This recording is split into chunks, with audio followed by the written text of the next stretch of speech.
ಕೈ ಯಾವಾಗ ತಗೋಬೇಕು ಅಂದರೆ ಊಟಕ್ಕಿಂತ ಮುಂಚೆ ಮತ್ತು ಊಟ ಆಗೋಣ ಕೈ ಚೆನ್ನಾಗಿ ತಗೋಬೇಕು. ಫಸ್ಟ್ ಕೈ ತಗೊಳ್ಳೋಕ್ಕೆ 6 ಸ್ಟೆಪ್ಸ್ ಇದ್ದಾವೆ. ಫಸ್ಟ್ ಸ್ಟೆಪ್ ಕೈ ಹಸಿ ಮಾಡಿಕೊಂಡು ಸೋಪನ್ನು ಹಚ್ಕೋಬೇಕು, ಬರೋಬ್ಬರನ್ನು ತಗೋಬೇಕು. ನೆಕ್ಸ್ಟ್ ಸ್ಟೆಪ್ ಕೈ 2 ಅಂಗೈ ಜೋಡಿಸಿ ಕೈಯನ್ನು ಉಜ್ಜಬೇಕು, 10 ಬಾರಿ ಉಜ್ಜಬೇಕು. ಕೈಯನ್ನು ಹಿಂದಿನ ಬಾಜು ಒಂದು ಕೈ ಮೇಲೆ ಇಟ್ಟು ಇನ್ನೊಂದು ಕೈ 10 ಬಾರಿ ಉಜ್ಜಬೇಕು.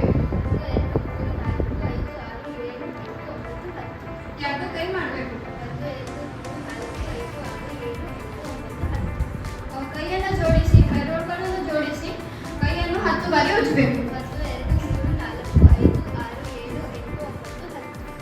ಆಮೇಲೆ ಕೈಯನ್ನು ಲಾಕ್ ಮಾಡಿ ಬೆರಳನ್ನು ಸಂಧಿಗಳು ಉಜ್ಜಬೇಕು. 10 ಬಾರಿ ಮಾಡಿ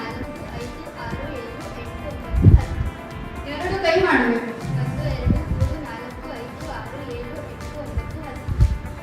ಆಮೇಲೆ ಹೆಬ್ಬೆರಳನ್ನು ಸುರುಳಿ ಆಕಾರದಲ್ಲಿ ಉಜ್ಜಬೇಕು.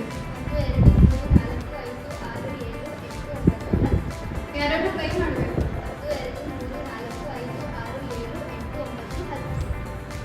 ಆಮೇಲೆ ಕೈಯ ತಳಗಿನ ಭಾಗದಲ್ಲಿ ಉಜ್ಜಬೇಕು. ಆಮೇಲೆ ಕೈಯನ್ನು ತುದಿಗಳು ಮತ್ತು ಉಗುರುಗಳು ಕೈಯ ಮೇಲೆ ಇಟ್ಟು ಸುರುಳಿ ಆಕಾರದಲ್ಲಿ ಉಜ್ಜಬೇಕು. 2 ಕೈ ಮಾಡಬೇಕು. ಆಮೇಲೆ ಸ್ವಚ್ಛ ನೀರಿನಲ್ಲಿ ತೊಳ್ಕೊಂಡು ಬಟ್ಟೆಯಲ್ಲಿ ಒರೆಸಬೇಕು. ಕೈಯನ್ನು ಹಿಂಭಾಗದಲ್ಲಿ ಸ್ವಚ್ಛ ಕೈಯನ್ನೇ ಇಲ್ಲಿ ಮುಂಗೈ ತನಕ ಒರೆಸಬೇಕು.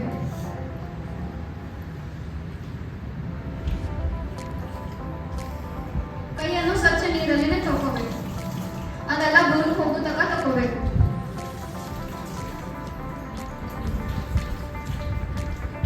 ಎಲ್ಲರಿಗೂ ಅರ್ಥ ಆಯ್ತಾ ಹೆಂಗ್ ಕೈ ತಗೋಬೇಕಂತ? ಯಾರು ತೋರಿಸ್ತೀವಿ ಈಗಂತ ಬಂದು ಮಾಡಿ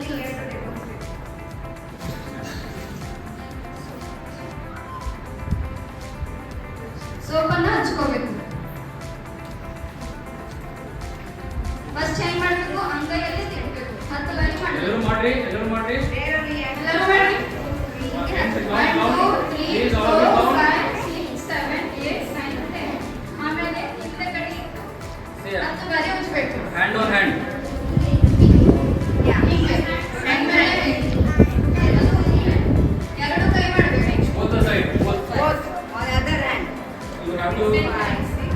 Take one hand point below. Next you have to change that pattern. Next. 2 ಕೈ ಜೋಡಿಸಿ Like this. 10 ಟೈಮ್ಸ್ ಮಾಡಬೇಕು. ಆಮೇಲೆ ಬೆರಳನ್ನು ಸಂಧಿಗಳು ಮಾಡಬೇಕು. ಲಾಕ್ ಮಾಡಿ You are having fingers, no? Fingers you have to rub on the top like this. Like lock it both the side. ಆಮೇಲೆ ಹೆಬ್ಬೆರಳನ್ನು ಸುರುಳಿ ಆಕಾರದಲ್ಲಿ Thumb you have to put it like this.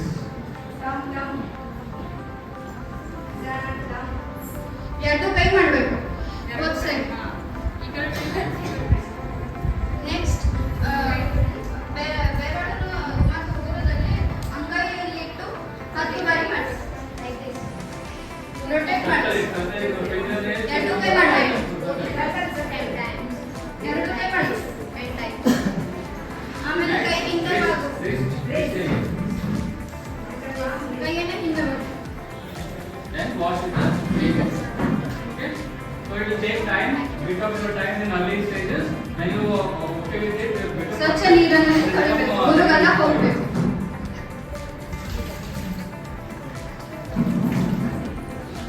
So all of you will do it. ತಿಳಿತಾರರಿಗೆ ಹೆಂಗ್ ಮಾಡಬೇಕು? Yes, very good. Give her big hands.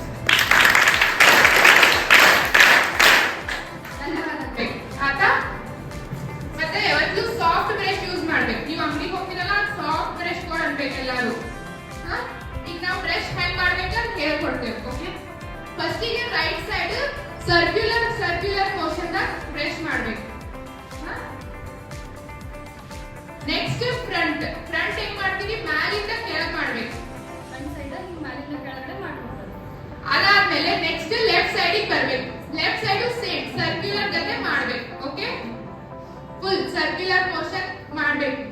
ಅದಾದ್ಮೇಲೆ same side left ಕೆಳಗ್ ಬರ್ಬೇಕು. ಕೆಳಗು circular motion ಗತೆ ಮಾಡ್ಬೇಕು. ಆಯ್ತಾ? ಅದಾದ್ಮೇಲೆ ಫ್ರಂಟ್ ಸೈಡ್ ಬರ್ಬೇಕು. ಫ್ರಂಟ್ ಸೈಡ್ ಏನ್ ಮಾಡ್ಬೇಕು? ಕೆಳಗಿಂದ ಮೇಲೆ ಬರ್ಬೇಕು. ಕೆಳಗಿಂದ ಮೇಲೆ ಮಾಡ್ಬೇಕು. ಅದಾದ್ಮೇಲೆ ರೈಟ್ ಸೈಡ್ ಸರ್ಕ್ಯುಲರ್ ಮೋಷನ್ ದಾಗ ಮಾಡ್ಬೇಕು. ತಿಳಿತಲ್ಲ? ಅದಾದ್ಮೇಲೆ ಹಲ್ಲಿನ ಒಳಗಿನ ಸೈಡ್ ಕೆಳಗಿಂದ ಮೇಲೆ ಮಾಡ್ಬೇಕು. ಅದಾದ್ಮೇಲೆ ನೀವು ಎಲ್ಲರೂ ಟಂಗ್ ಕ್ಲೀನ್ ಮಾಡ್ತೀರಿ? ಟಂಗ್ ಹೇಗೆ ಕ್ಲೀನ್ ಮಾಡ್ಬೇಕಂದ್ರೆ ಬ್ರಷ್ ಈ ಭಾಗದಲ್ಲಿ ಅದನ್ನ ಯೂಸ್ ಮಾಡ್ಬೇಕು. ಇಲ್ಲ ಬ್ರಷ್ ಹಿಂದ್ಗಡೆ ರಫ್ ಸರ್ಫೇಸ್ ಇರ್ತೈತಲ್ಲ ಅದನ್ನ ಯೂಸ್ ಮಾಡ್ಬೇಕು. ಹಾ, ತಿಳಿತೆಲ್ಲರಿಗೂ? ಯಾರು ಬಬ್ಬಲ್ ಮಾಡಿ ತೋರಿಸ್ತೀರಿ? Raise your hand.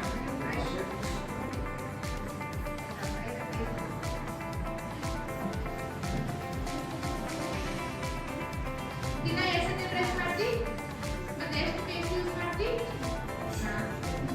ಫಸ್ಟ್ ಏನ್ ಮಾಡ್ತಿ? Right side circular motion. ಮುಂದೆ ನೆಕ್ಸ್ಟ್ ಫ್ರಂಟ್ ಅಲ್ಲಿಂದ ಕೆಳಗೆ. ಗುಡ್.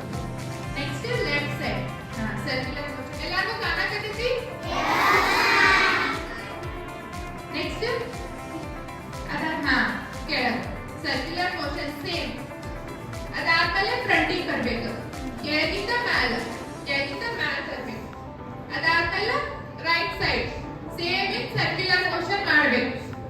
ಅದಾದ್ಮೇಲೆ ಹಲ್ಲಿನ ಒಳಗಿನ ಸೈಡ್ ಕೆಳಗಿಂದ ಮೇಲೆ. ಅದಾದ್ಮೇಲೆ ಟಂಗ್ ಕ್ಲೀನ್ ಮಾಡ್ಕೋಬೇಕು. ಎಲ್ಲಾರು ಹೆಂಗ್ ಮಾಡ್ತೀರಿ? ಹಲ್ಲಿನ ಬ್ರಷ್ ಇರ್ತೈತಲ್ಲ ಆ ಸೈಡ್, ಇಲ್ಲ ಬ್ರಷ್ ಹಿಂದಿನ ಸೈಡ್ ರಫ್ ಸರ್ಫೇಸ್ ಇರ್ತೈತಲ್ಲ ಅದ್ರಲ್ಲೇ ಕ್ಲೀನ್ ಮಾಡ್ಕೋಬೇಕು. ಆಯ್ತಾ?